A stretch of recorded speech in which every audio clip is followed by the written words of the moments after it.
Assalamualaikum warahmatullahi wabarakatuh. Apa kabar teman-teman? Sehat-sehat ya? Pada kesempatan kali ini saya Zakia Farosa Firdaus dari Pradis IPA semester 6 dengan NIM 207200119 akan membahas materi tentang pewarisan sifat pada makhluk hidup. Untuk memenuhi tugas pada mata kuliah micro teaching. Nah, disimak baik-baik ya. Nah, sebelum kita memasuki materi pewarisan sifat pada makhluk hidup, lebih baiknya kita mempelajari tentang materi genetik yang mendasari pewarisan sifat pada makhluk hidup. Apa aja sih itu?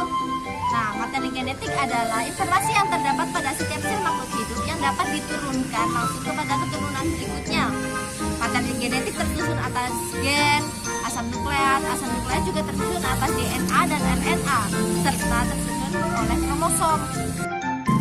DNA singkatan dari deoksiribonukleik asid merupakan dua rantai polinukleotida yang saling terpilih membentuk tangga tali atau biasa disebut juga dengan double helix.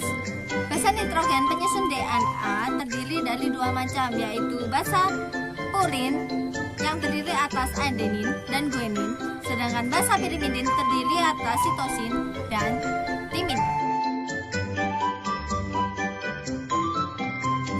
Nah, sedangkan RNA singkatan dari ribonukleik asid merupakan rantai tunggal atau biasa disebut single helix yang fungsinya berkaitan erat dengan proses sintesis protein. Nah, sedangkan RNA berbeda dengan DNA, di mana basa nitrogen penyusun RNA, basa purin terdiri dari adenin dan guanin sama dengan DNA, sedangkan basa pirimidin terdiri dari sitosin dan urasil. Nah, selanjutnya kromosom nih. Kromosom adalah struktur berbentuk batang yang terdiri atas dua komponen molekul, yaitu protein dan asam nukleat.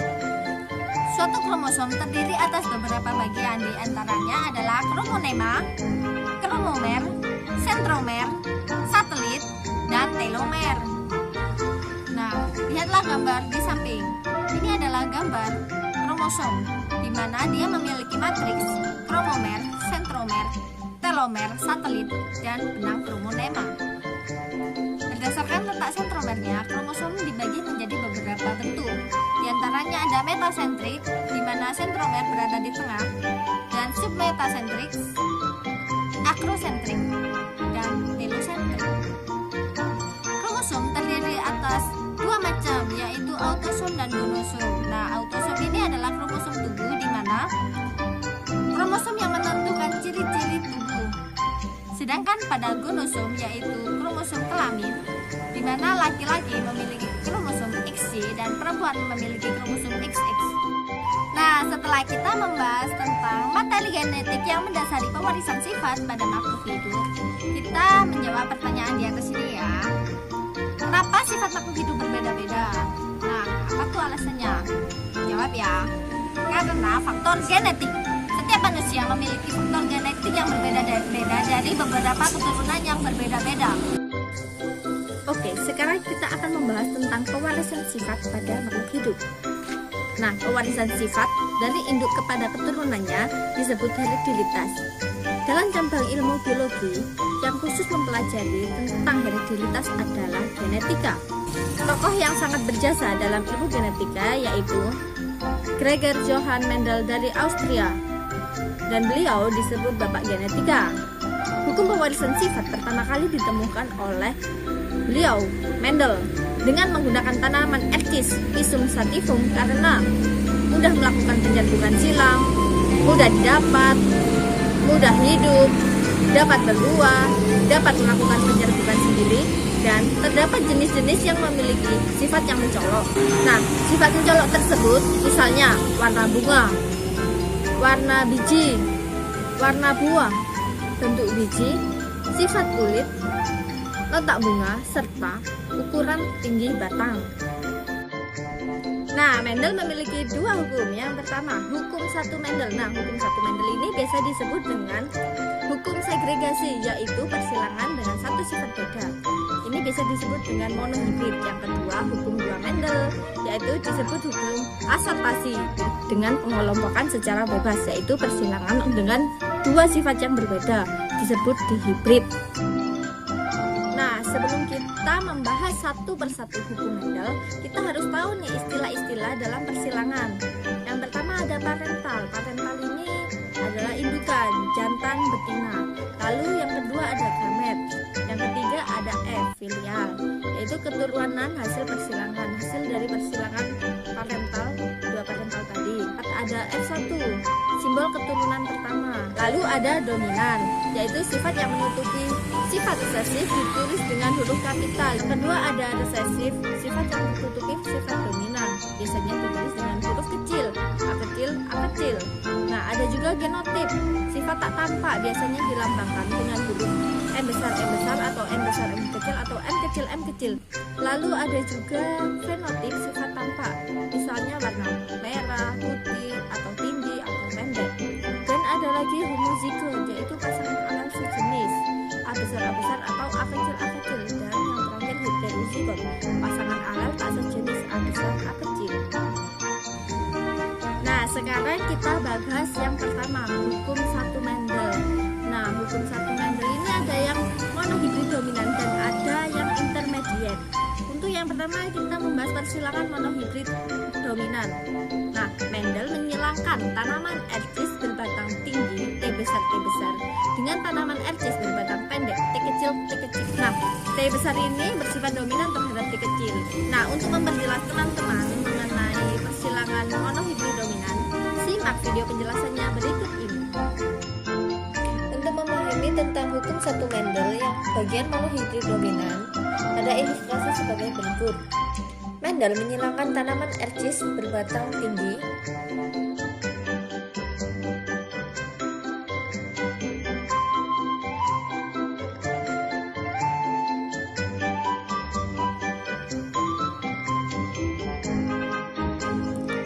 tanaman ercis berbatang tinggi dengan gamet TT dengan tanaman ercis berbatang kecil atau pendek dengan gamet T kecil. T besar dominan terhadap T kecil. Oke, persilangannya sebagai berikut. Kita tuliskan parentalnya dulu, di mana T besar disilangkan dengan T kecil. Ini tinggi maksudnya. Ini pendek.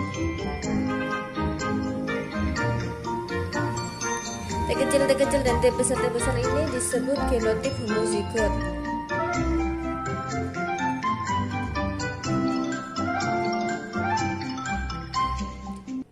Sedangkan tinggi pendek ini disebut dengan fenotip.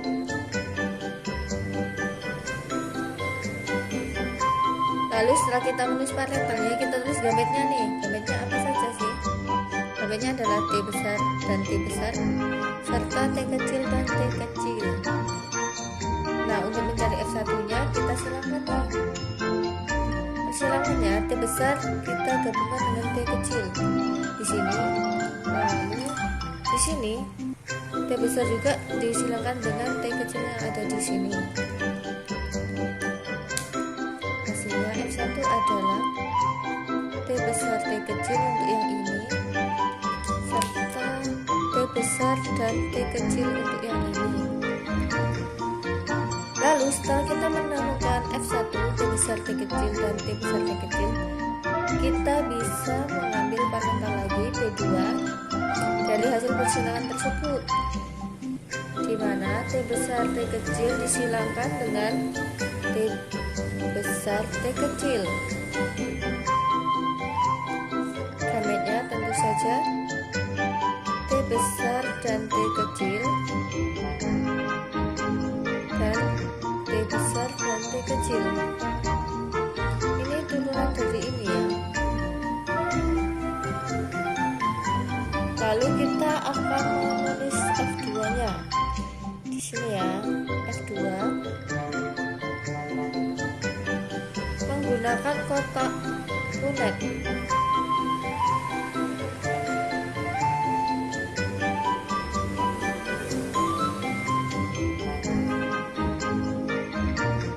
Kotak runet di sini bisa kita gambarkan seperti ini.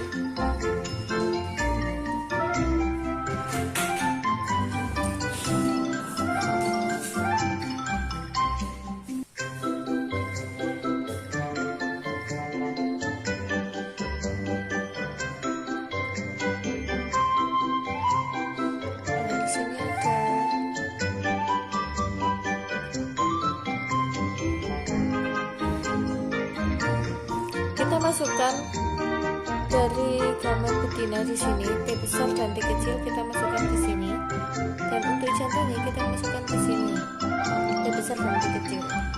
Jadi ini bertemu dengan ini adalah T besar, ini bertemu dengan ini T besar, T kecil. Ini bertemu dengan ini T besar, T kecil, dan ini bertemu dengan ini T kecil, T kecil. Lalu kita dapat menuliskannya menjadi perbandingan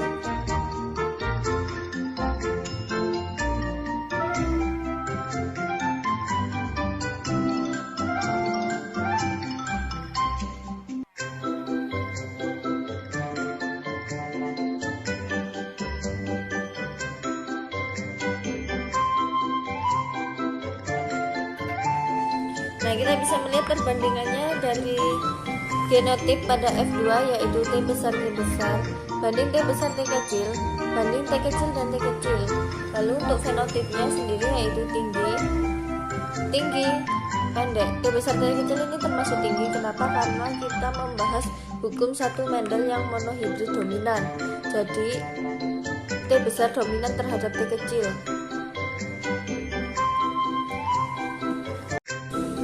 Oke, setelah kita membahas hukum satu Mendel tentang persilangan monohibrid dominan, sekarang kita akan membahas monohibrid intermediate.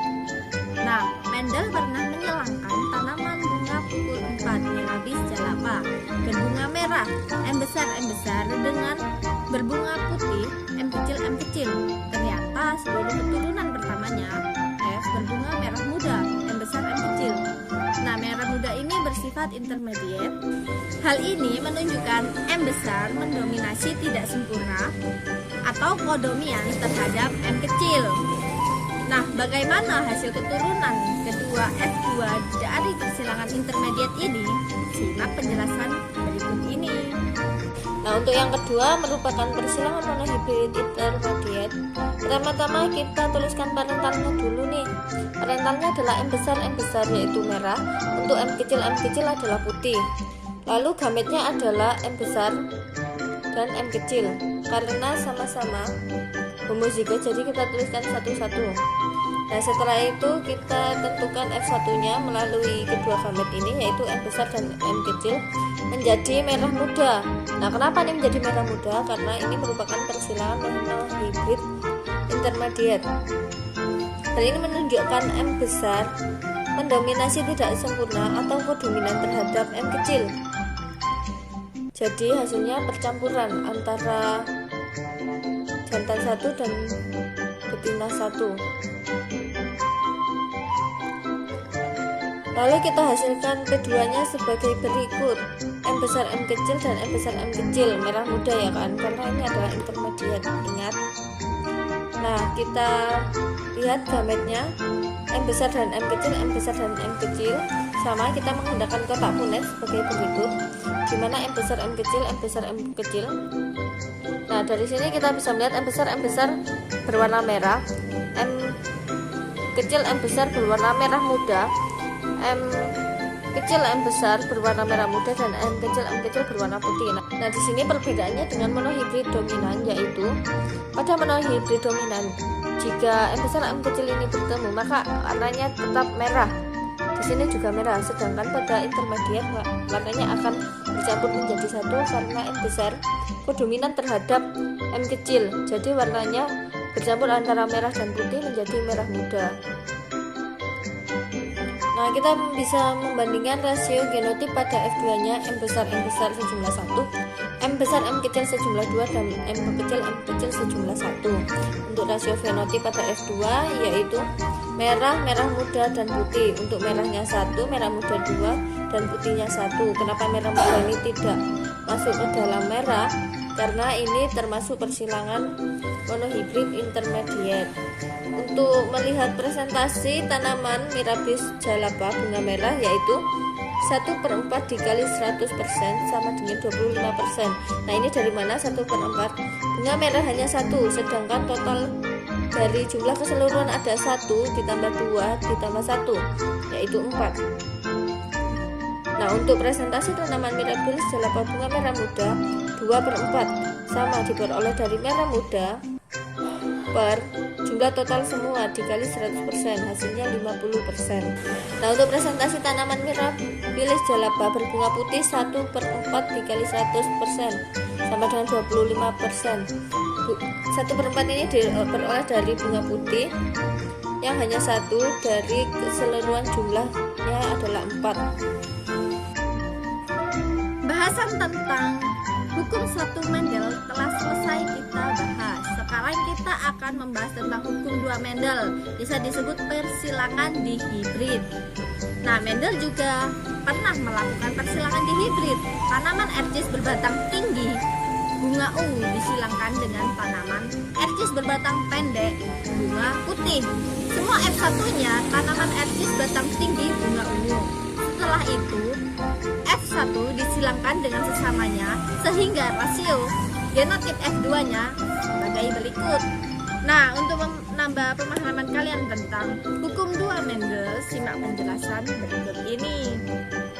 Nah, ini untuk parental kedua yaitu T besar, T besar, P besar, P besar disilangkan dengan T kecil, T kecil, P kecil, P kecil. T besar, T besar, P besar, P besar, batang tinggi bunga ungu disilangkan dengan T kecil, T kecil, P kecil, P kecil, batang pendek bunga putih. Gametnya yaitu T besar dan T kecil. Di sini T kecil dan T kecil untuk gametnya. Lalu kita dapat menemukan F2, ini sebenarnya F2 yaitu T besar dan T kecil. P besar dan T kecil ini dari mana? T besar ini, T kecil ini, P besar ini, T kecil ini, batang tinggi bunga ungu. T besar lebih dominan terhadap T kecil, jadi batangnya tinggi. P besar dominan terhadap T kecil, bunganya berwarna ungu. Nah, untuk P2-nya T besar, T kecil, P besar, P kecil. Dari F1-nya ini ya, sama ya P2-nya, parental keduanya. Gametnya di sini ada 4. Gametnya yaitu T besar, T besar, lalu T besar, P kecil, lalu T kecil, P besar, lalu T kecil, P kecil. Sama di sini juga begitu. Jadi yang disilangkan adalah T besar, P besar, T besar, P kecil, T kecil, P besar, T kecil, P kecil. Ya, jadi ada 4 persilangan. Lalu kita mencari F2-nya dengan cara pada bulat ini.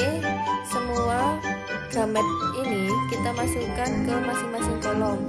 Ada T besar, P besar, T besar, P kecil, T kecil, P besar, T kecil, P besar. Begitupun sebaliknya di sini.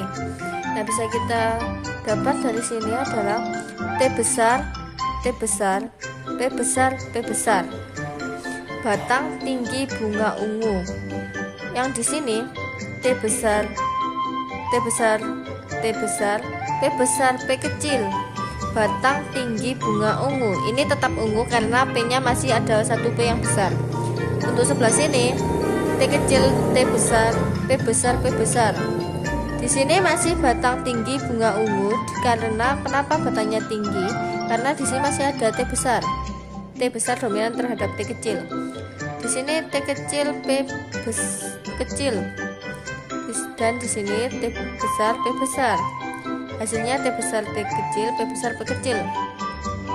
Batang tinggi bunga ungu. Tetap ya, yang besar, yang huruf kapital lebih dominan terhadap yang kecil. Nah, kalau misalnya contohnya di sini T kecil, T kecil, P besar, P kecil. Ini kan induknya T kecil. Induknya ini juga T kecil. Dan ini induknya P besar. Di sini T kecil. Jadinya batang pendek karena tidak ada T yang besar. Dan ini masih bunga ungu karena masih ada P yang kecil. Beda lagi di sini, batang pendek bunga putih. Karena T kecil semua dan P kecil semua. Yang di sini batang pendek bunga ungu. Kenapa ungu? Karena P di sini masih ada P besar dan P kecil. Nah, untuk rasio genotipnya T besar, T besar, P besar, P besar ada 1, P kita bisa lihat di sini. T besar P besar P kecil ada 2. T besar T kecil P besar P kecil ada 2. T besar T kecil P besar P kecil ada 4. T besar P besar ada 1. T besar T kecil P kecil ada 2. T kecil P besar ada 1. T kecil P besar P kecil ada 2. Dan terakhir T kecil P kecil di sini ada 1. Nah, rasio fenotipnya yaitu batang tinggi bunga ungu banding batang tinggi bunga putih, batang pendek bunga ungu banding batang pendek bunga putih sebesar 9:3:1, 9 banding 3 banding 3 banding 1. Untuk presentasi tanaman batang tinggi bunga ungu, batang tinggi bunga ungu 9 kan. Ini kalau di total semuanya adalah 9 ditambah 3 tambah 3 tambah 1 hasilnya 16. Batang tinggi bunga ungu jumlahnya 9 per 16 dikali 100% 56,25%. Untuk presentasi batang tinggi bunga putih sama, yaitu 3 per 16 dikali 100% hasilnya 18,75%. Presentasi tanaman batang pendek bunga ungu 3 per 16 dikali 100 dari sini ya, sama dengan 18,75%. Presentasi tanaman batang pendek bunga putih 1 per 16. Kenapa? Karena hanya ada 1. Diketahui 1 dan diketemukan 1, yaitu 6,25%. Hai teman-teman, masih semangat belajarnya? Untuk menambah pemahaman kalian tentang materi pewarisan sifat hukum 1 meter, kita akan melakukan mini praktikum. Nah, siapkan alat dan bahannya: buku tulis, kertas untuk mencatat, siapkan juga kita bisa memakai kancing ataupun memakai kertas warna seperti ini. Saya menggunakan warna merah dan pink sebanyak 8 merah, 8 keping pink. Nah, yang merah ini kita tulis dengan huruf besar M besar, sedangkan yang pink kita tulis dengan M kecil. Ibaratkan kita mencari fenotip dan genotip suatu tanaman jika kita ingin mencari keturunannya. Nah, ini kertas merah, keping merah ada 8 di sebelah kanan dan keping pink ada 8 juga di sebelah kiri. Nah, kita campur nih, kita bagi 2. Ibaratkan M besar, M kecil, dan M besar, M kecil kita silangkan. Berapa jadinya? Taruh warna merah sebanyak 4 buah di sebelah kiri, dan warna merah muda sebelah kanan 4 buah. Nah, ini nih, kita kan tidak tahu, misalnya ini ingin mendapatkan 8 keturunan ya kan. Nah, di sini ada gen M besar M kecil yang secara bercampur. Kita pisahkan di 2 tempat. Nah, kita ambil satu persatu tapi dengan cara matanya tertutup ya. Oke. Kita ambil keturunan yang pertama nih. Dapatnya apa ya? Oke.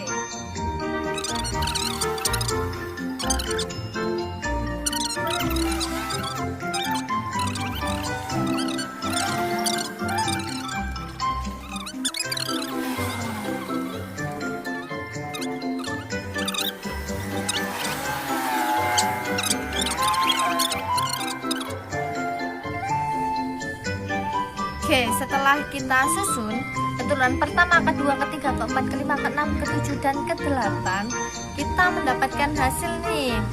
M besar itu ada 2 warna merah, sedangkan M kecil juga ada 2 warna merah muda. Dan untuk M besar M kecil itu ada 4 dan berwarna merah. Kenapa masih berwarna merah?